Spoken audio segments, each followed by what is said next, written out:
Can you hear me?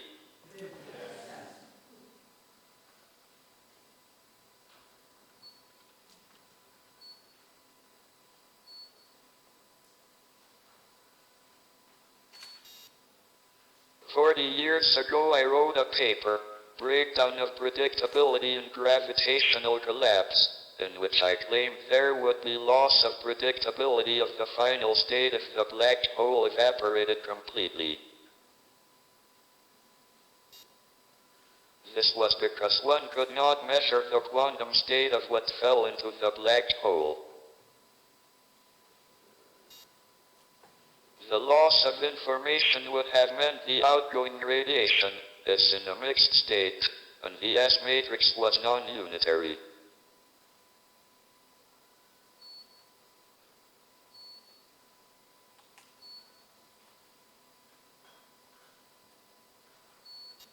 The paper was very controversial. It was rejected by the Physical Review, and accepted only after much argument, and a delay of a year. Since the publication of the paper, the ADS-CFT correspondence has shown there is no information loss. This is the information paradox. How does the information of the quantum state of the infalling particles remerge in the outgoing radiation?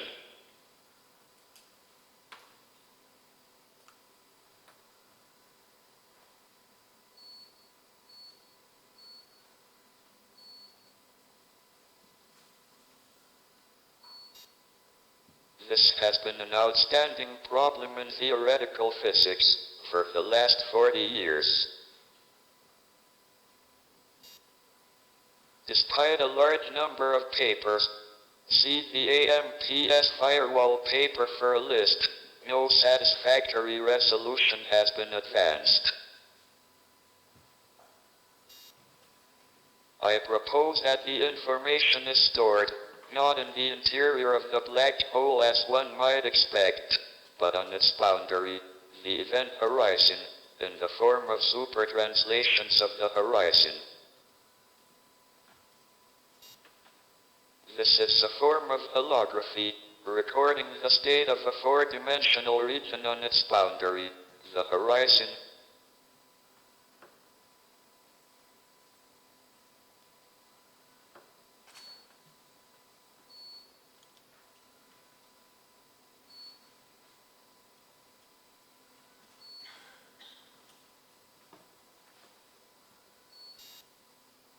The concept of supertranslations was introduced in 1962 by Bondi, Metzner, and Sachs, BMS, to describe the asymptotic group of asymptotically flat space in the presence of gravitational radiation.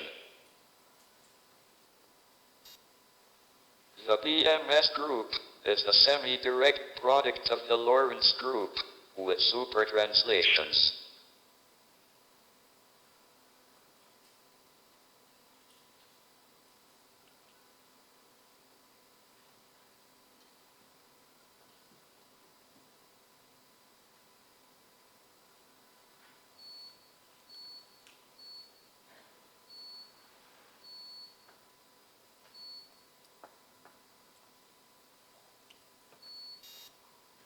A supertranslation alpha moves each point of future null infinity, a distance alpha to the future, along the null geodesic generators of future null infinity stripe plus, while keeping theta and phi on the two-sphere unchanged.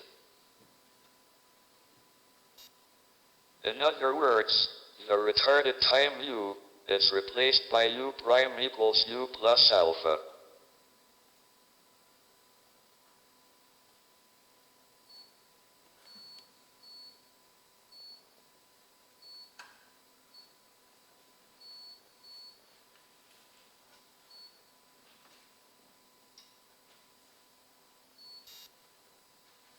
The usual time and space translations form a four-parameter subgroup of the infinite-dimensional supertranslations, but they are not an invariant subgroup of the BMS group.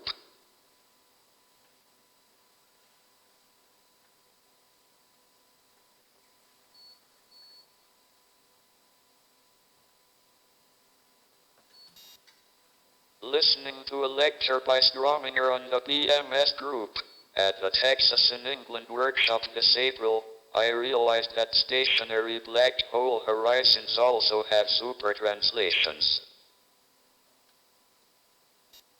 In this case, the advanced time v is shifted by alpha.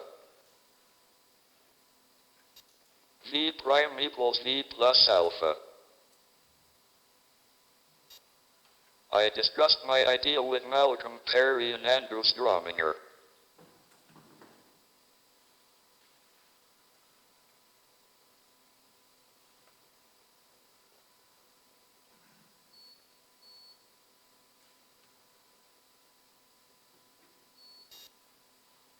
The null geodesic generators of the horizon need not have a common past endpoint, and there is no canonical cross-section of the horizon. I take the tangent vector L to be the horizon to be normalized, to agree with the killing vector, time translation plus rotation, on the horizon.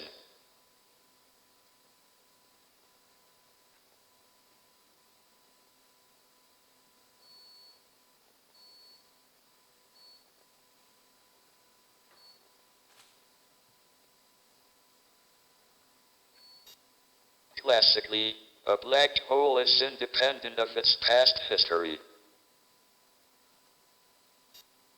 I shall assume this is also true in the quantum domain. How then can a black hole emit the information about the particles that fell in? The answer, I propose, is that the information is stored in a supertranslation of the horizon that the ingoing particles caused.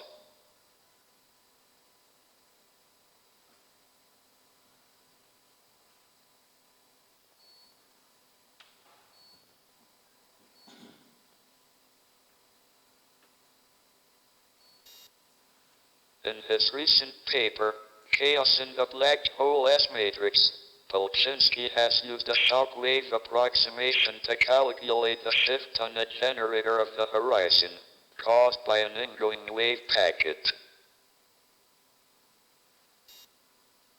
Even though the calculation may need corrections, this shows in principle that the ingoing particles determine a supertranslation of the horizon. This in turn will determine varying delays in the emission of wave packets along each null geodesic generator. The information about ingoing particles is returned, but in a chaotic and useless form. This resolves the information paradox. For all practical purposes, the information is lost.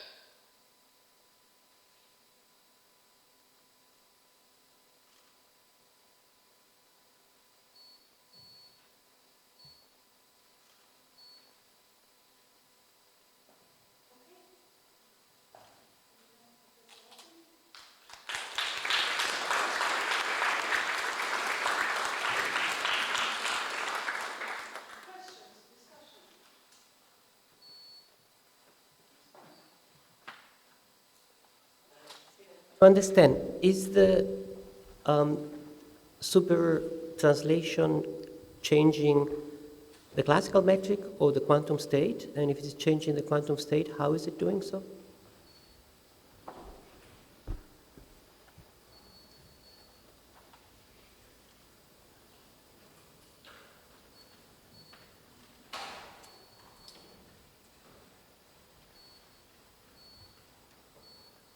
Sorry, what did you say?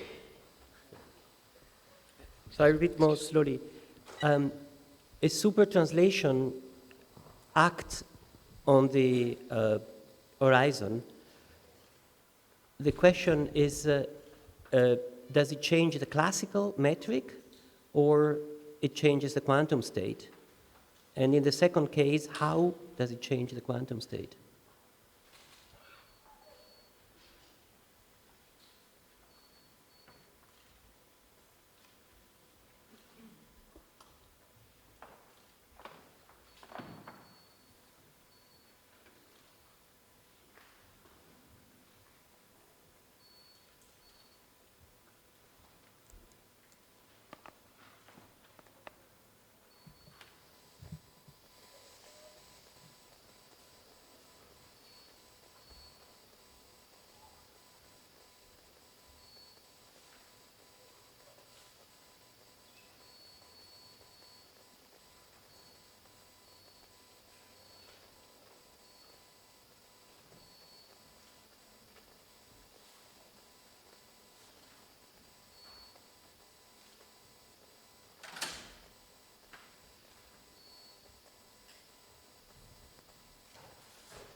When they change the nature so much of stripe plus, where the radiation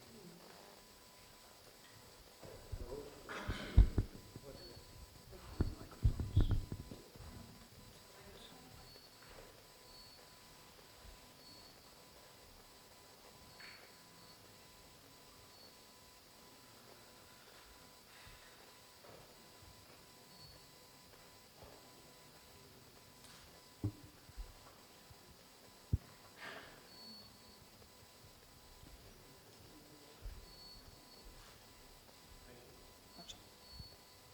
So I certainly don't fully understand yet what Stephen is saying, but somehow I would suppose it would have to be related to super translations on Scry plus that's left in the outgoing radiation that goes to Scry plus when the horizon evaporates as the black hole evaporates. I'm probably totally wrong, but we'll find out from Stephen.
Most people over there can't see it.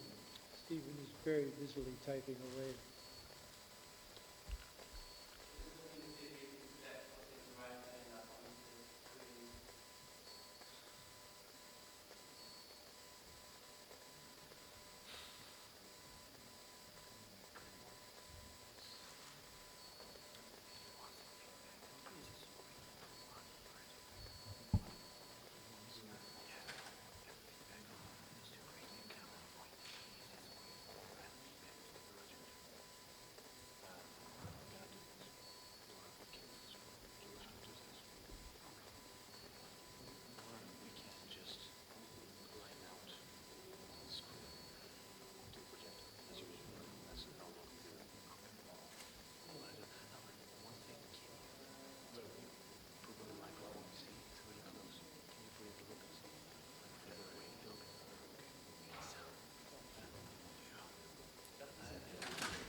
Gerard? Gerard? There seems to be a relation with your way of viewing what happens, because the incoming particle affects the manner the outgoing particle is emitted, and that's how information gets out.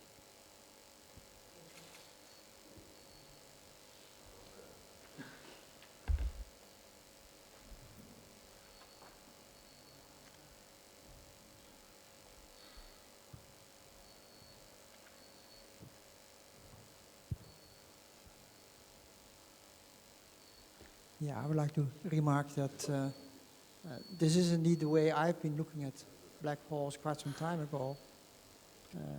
I just, my paper on the scattering matrix of 20 years ago, I do exactly this. The ingoing particles, they give a translation in the V variable, the outgoing particles give a translation in the U variable.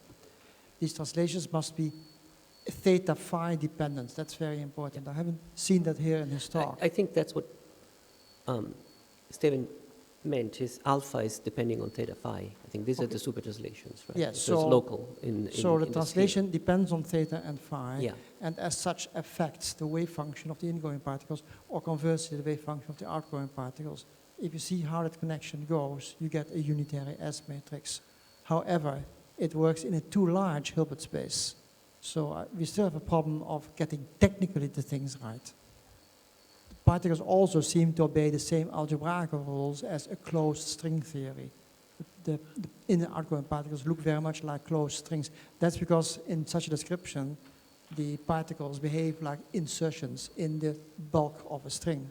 So that a vertex insertion in the inside of the string worldsheet, that of course is an insertion of an external string, closed string particle. And that's how the inner outgoing particles seem to behave, as if string theory is a way to address this problem perhaps in their own language.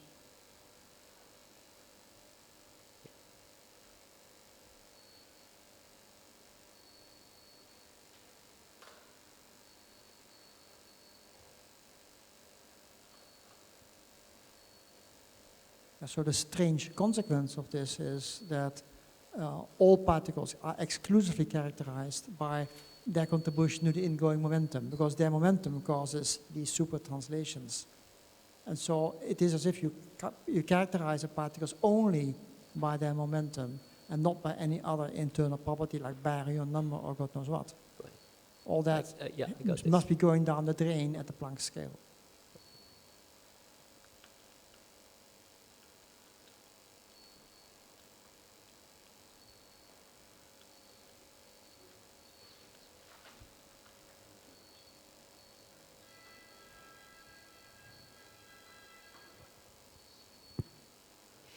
Yes.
A supertranslation delays the emissionless wave packets.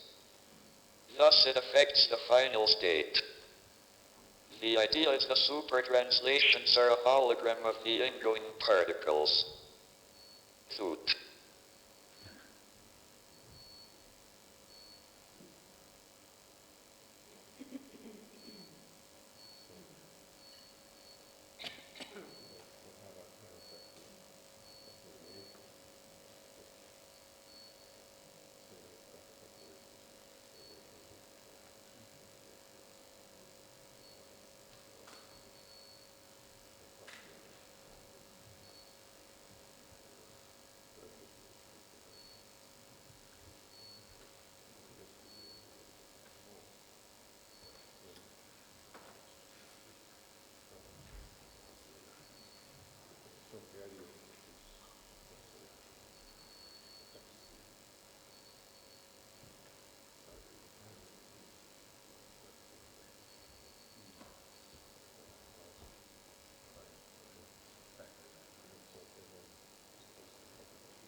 Information.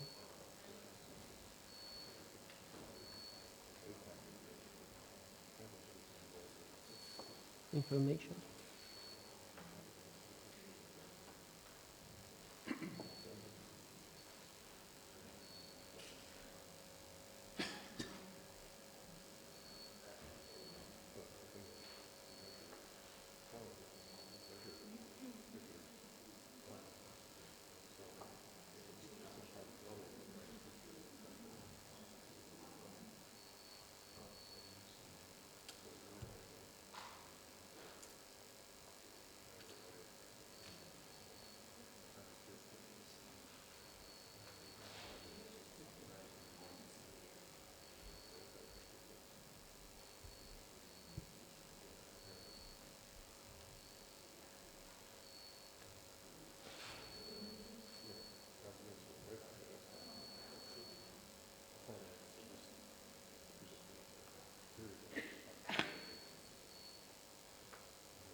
Lost?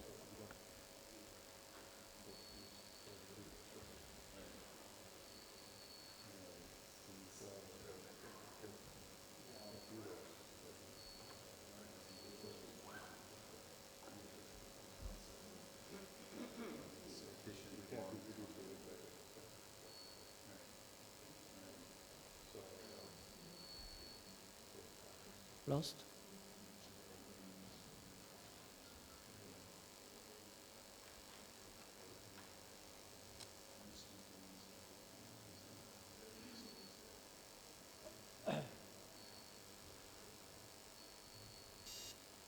A supertranslation delays the emission of wave packets. Thus it affects the final state. The idea is the supertranslations are a hologram of the ingoing particles. Thus they contain all the information that would otherwise be lost. I understand this. If there are two scalar fields, they different, couldn't two different kind of particles generate the same supertranslation and then still having information loss?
So I'm going to give my take on this, and people can discuss it. Maybe Stephen can comment. So, as I understand it, then a particle falling in then shifts essentially the ATV1Q0, sorry, what did you say? So a particle falling in will shift if the particle falls into a large black hole with mass very large compared to the mass of the particle. It will, or wave packet or whatever. The shift in the supertranslation shift will be very tiny compared to the time scale of the mass, the light crossing time of the black hole. And what that means then, it seems to me, is that the shift in think of it maybe as the shift in the timing of propagation of the vacuum fluctuations along the horizon, which eventually will give rise to the Hawking radiation, will be very tiny compared to M. And as a shift in advanced time, there's no redshift or anything. There's no redshift involved in that timing. So when the Hawking radiation is eventually produced, in other words, when the wavelength eventually becomes the order of the radius of the black hole, then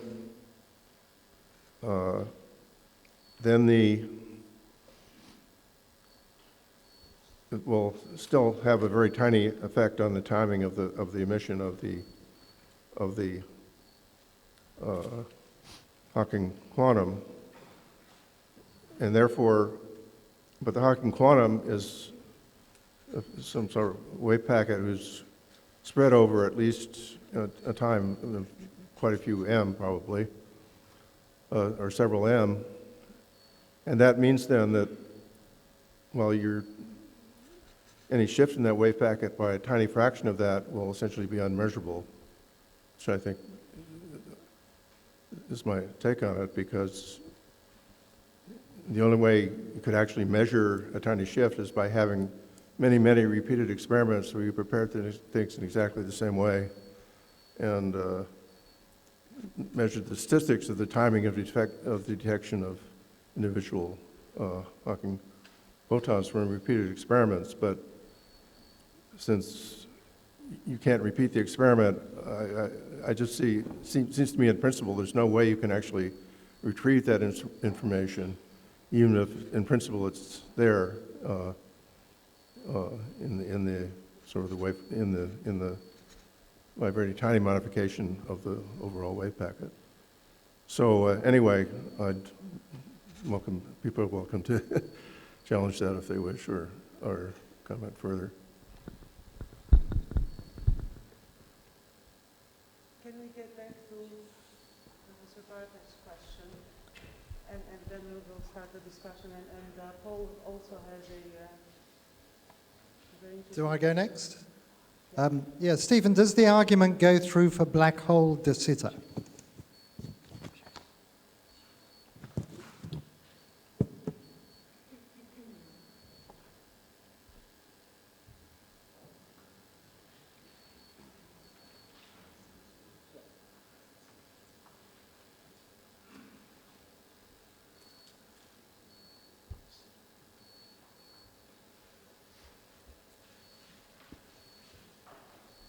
Sorry, what did you say?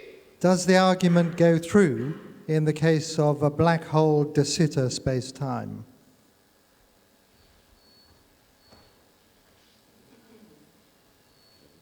So not asymptotically flat, but when there's a cosmological constant.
Well,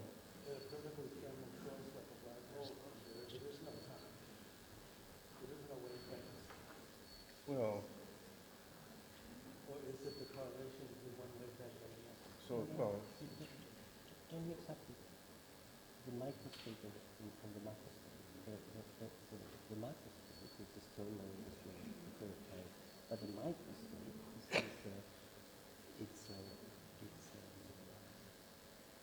it has just to get something that will say in the microscope. well, it's not. No, it's certainly not. It's good, say for the under vacuum, right? If you have an under vacuum, then it's not a thermal source. I mean, it's, well, it's not even a real flux distribution because of the transmission through the barrier, that distorts the spectrum. Think classically first. Then you can think of No, I'm just saying that think first classically. If you have half piece of iron, you have a thermal spectrum. Completely, it's a microstate. It's the thermal state. It's just a distribution of a microstate. Then we go back to that. density matrix is V2 minus beta H. There's density matrix, but we don't see the density matrix. So you don't have wave packets, you have individual, you don't have correlations in time, it's stationary. If you have a gas at a certain temperature, it's one state and then it has two states. One state. No, I mean, it's very close to mechanically, state, it's a density matrix. but the Every density- time you measure something, you take the, trace of the density matrix. There's no time structure in it. How can you have wave packets? I said that's a very classical example. No, that's what's the quantum mechanical. Rho equals I something. know. So let's talk about classical. Let's talk about You just get yourself confused. I mean, the real thing is rho. So you don't want to know about classical? No, I know, yeah, okay. So Let's do it. shall we talk about classical or not? Yeah, that's okay, Talk about classical. yeah, So you have a gas, yeah, okay? At certain pressure and temperature. yeah, There are many microstates that correspond to this one. Right? yeah. So the information for Stephen prototype is about which one of the many. Okay? That's what. Essentially, the phasing of individual microstates. So. Still, when you actually measure something, you use the density matrix and you trace the appropriate operator, right?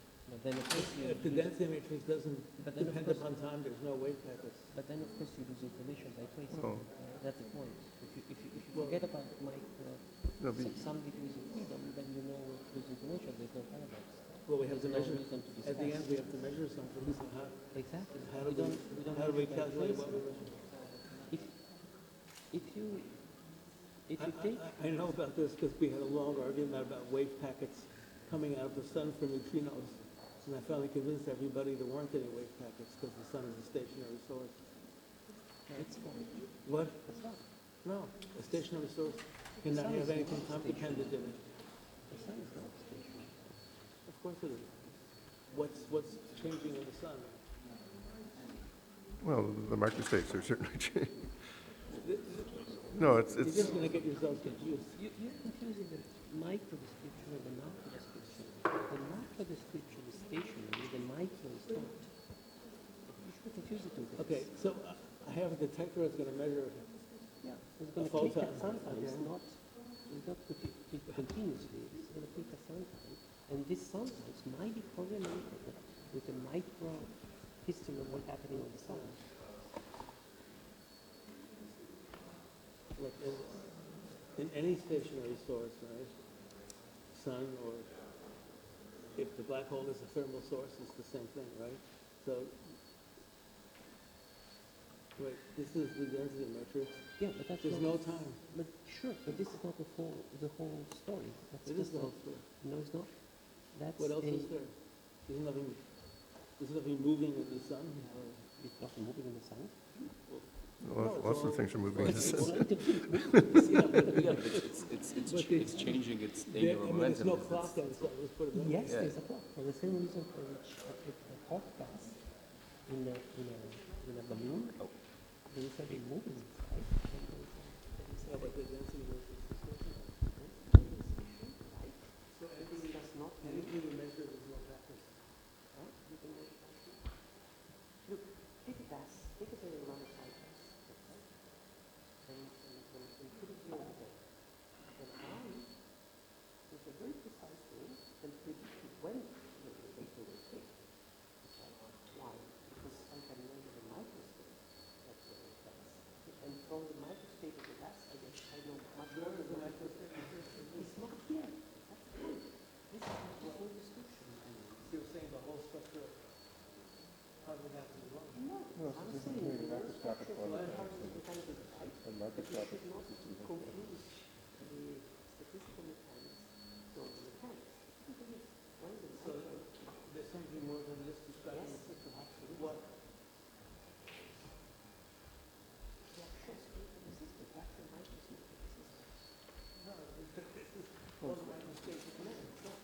say thermal and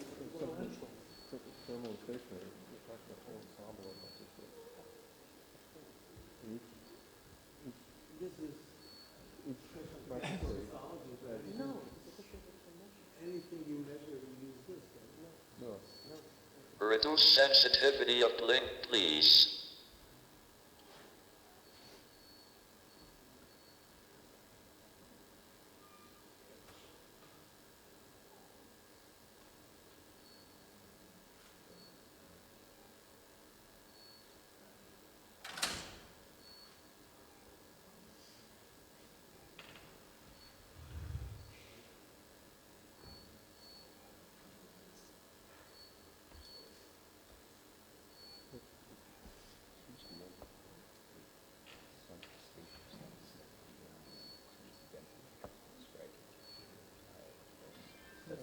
All you're interested in is microscopic properties.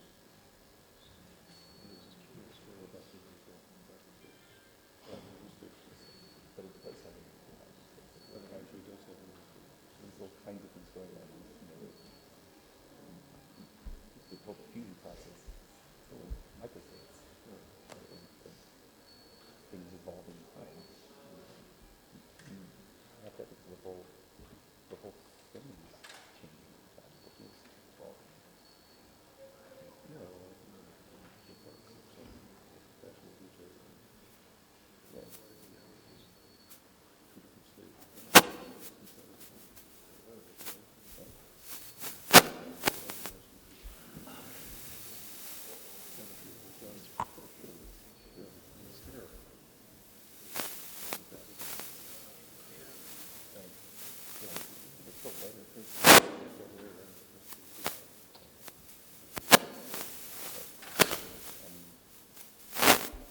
So,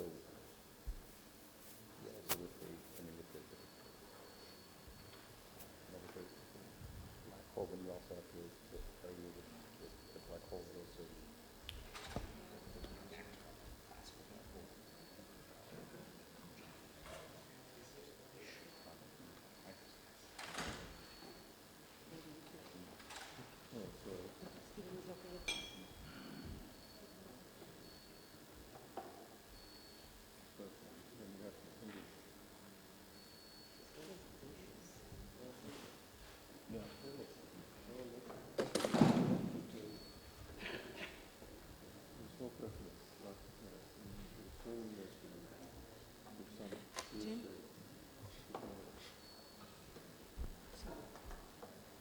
Once we have this, I know, for this question, we can open the discussion with what you're asking. Once we see very carefully the whole discussion,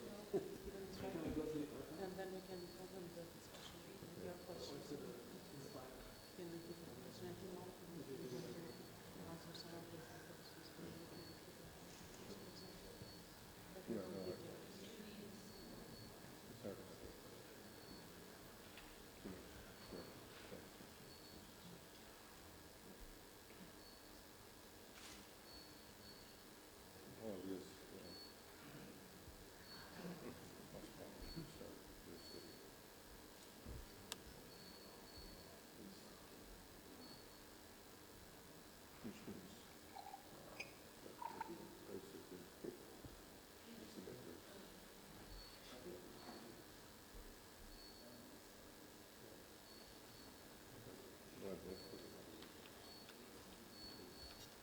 It applies to black holes in any background.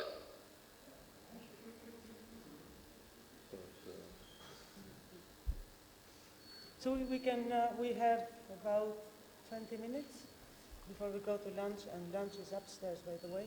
It's not at the restaurant today. And we can open the discussion now. Can I have Jim repeat his question first, and then you go next, Derek? Yeah, I wanted to follow up on Jim Bardeen's question. Reduce sensitivity of blink, please. But can you repeat the Okay. question first? So I'll talk for a moment, but then I'm going to formulate a yes or no question for Stephen. I understand what Jim was talking about, the concern about the size of the wave packets. And I think there's a related issue that I was thinking of, and that is space-time geometry or horizon fluctuations. So far, what we've heard deals with a fixed classical background. But we know that, of course, there are going to be fluctuations of the background. And I'm wondering, especially if things, how sensitive that will be to that. So maybe to speed things along, I'll pose this as a yes or no question. Will quantum fluctuations of the geometry be relevant here?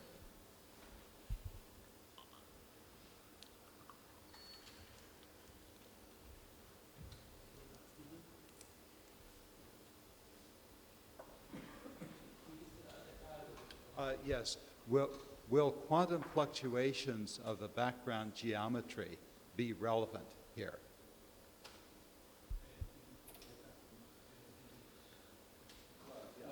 Yeah, at infinity. Yeah, I'm talking about will they be relevant for the outgoing radiation and the resolution of the information paradox?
My remark was that if done well, the calculation should give such fluctuations of the background into account.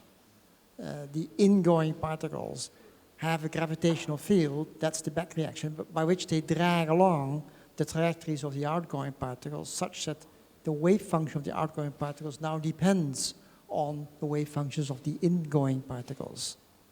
And so if you take that into account, you get a scattering matrix, which is unitary, but in a Hilbert space, which is still too large. The reason for that is that it's very hard, technically, to take into account the transverse gravitational forces. If that could be done correctly, we would get exactly the scattering matrix that describes black hole formation and evaporation.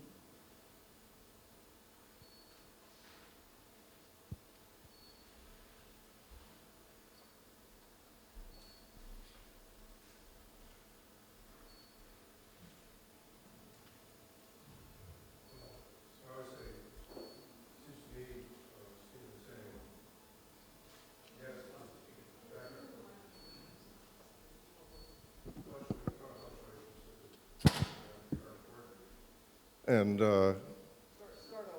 okay, so my understanding is that Stephen is saying that it is the fluctuations in the background geometry are important, and the fluctuations induced by the infalling particle are important. Now, the first order fluctuation, now the fluctuations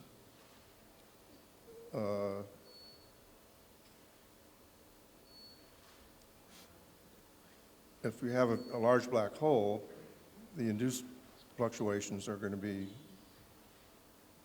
very small in terms of a percentage of the, fraction, in terms of the metric or whatever. And that means the super translations induced will be extremely tiny. In other words, the delta V will be much, infinitesimally small compared to M.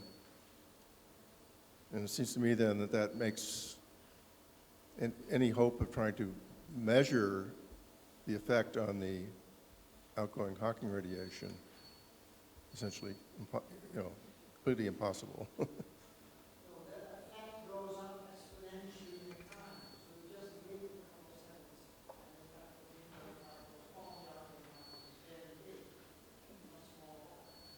Well, I don't see why they should grow exponentially in time, but.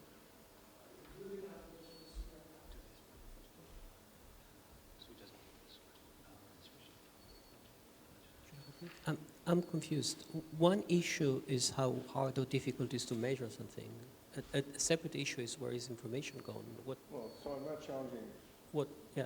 Yeah, so the information could be there because of these very tiny shifts. Right. But just in terms of imagining somebody, say, at large R, trying to extract that information, actually measure that information. Sure. So you're not challenging what Stephen is saying? I find that. You're just saying that if the information is scrambled in that manner and goes out in this time delays, then it's not easily recoverable. That's what you're saying. But that's what Stephen is saying as well. No, so I don't see how any observer can actually measure those tiny time delays in terms of by trying to detect the Hawking quanta. I just don't see any possibility of that. But we don't see how any observer could recover the information about an encyclopedia after it has been burned. But this doesn't raise concerns about loss of information when you burn a book. So they're two different questions here, aren't they? Well, so in principle the information is there. It's just, in practice I don't see any way to retrieve it. Right. But as Stephen says, the calculation is a classical one.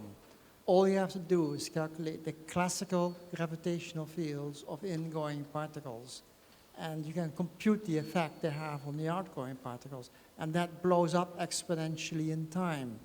So you just wait a few seconds, and then any ingoing particle will completely modify the spectrum of the outgoing particles. In other words, the outside observer will detect particles coming from a black hole, and by means of detectors saying click or saying not click, that's all sorts of places. Whatever that observer detects will be completely affected by an early ingoing particle, no matter how weak. It could be a single photon, a single neutrino is sufficient to completely alter the spectrum of all outgoing particles if you wait long enough. So the effect is always very big. It explodes exponentially in time. I just don't believe that. I mean, at least if what Stephen is saying about super translations is correct, the super translation is a translation in advanced time, which is constant and doesn't change. No, but you have to look at the coordinates used by distant observers. So the translation blows up exponentially in one direction and decreases exponentially in the other direction. So I think it's the V coordinate which blows up. No, the V coordinate, or the U, one of the two coordinates blows up and the other one shrinks exponentially in terms of external time. So no matter how small the super translation is, it will become dominant in due time for one of the observers. Well.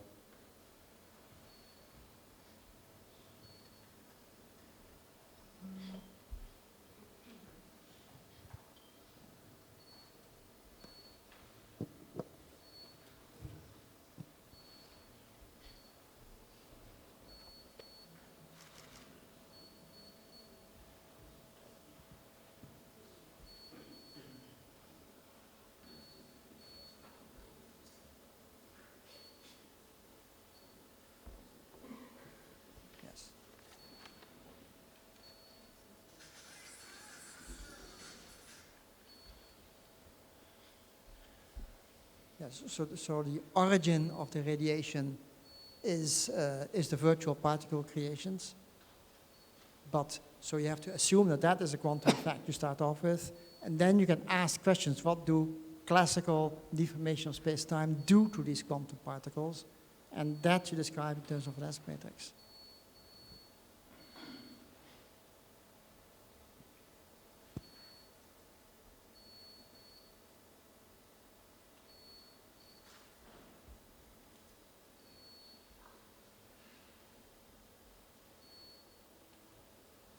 So, Gerard, if nothing falls into the black hole later on, the incoming particles are the ones that collapsed at the first place.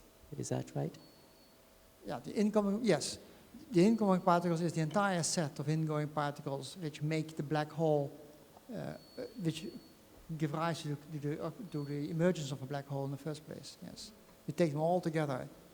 And the way I would phrase this is that you add one extra particle and you ask, what does that do to the spectrum of the outgoing particles?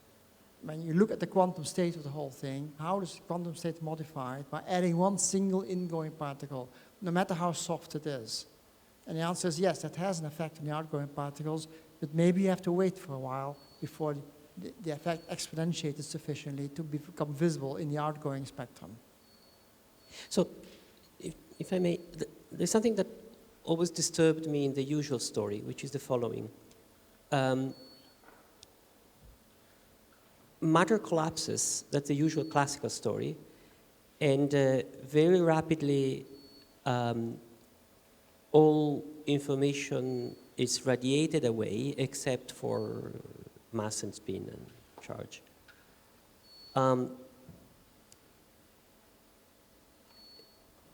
What you're saying is that this is not true as far as the Hawking radiation is concerned, because Hawking radiation is affected strongly by the details of the collapse to start from.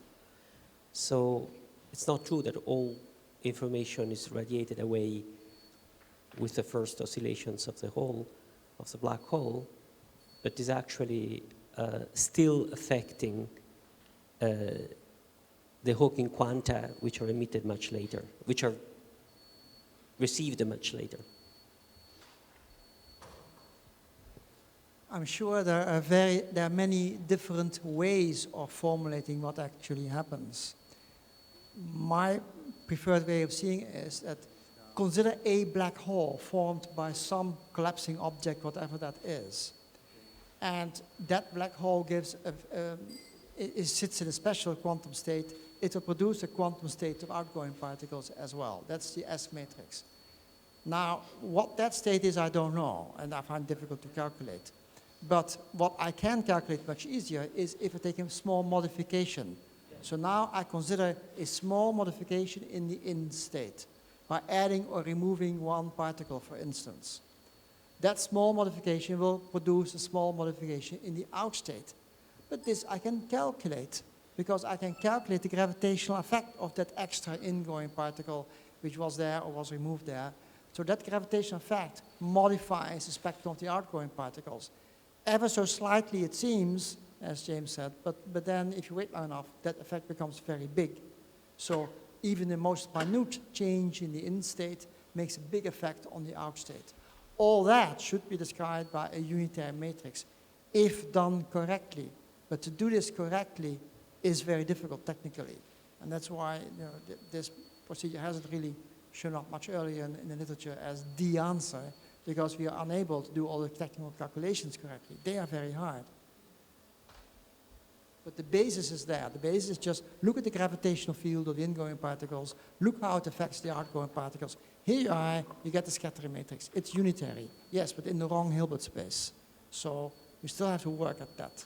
And Hilbert space is wrong because there are certainly effects which have been ignored, which are not the super translations, but the other translations, the non-super translations. If you ignore that, you get only part of the truth, but not the complete truth. Okay, we continue during lunch, after lunch. It's lunchtime, upstairs.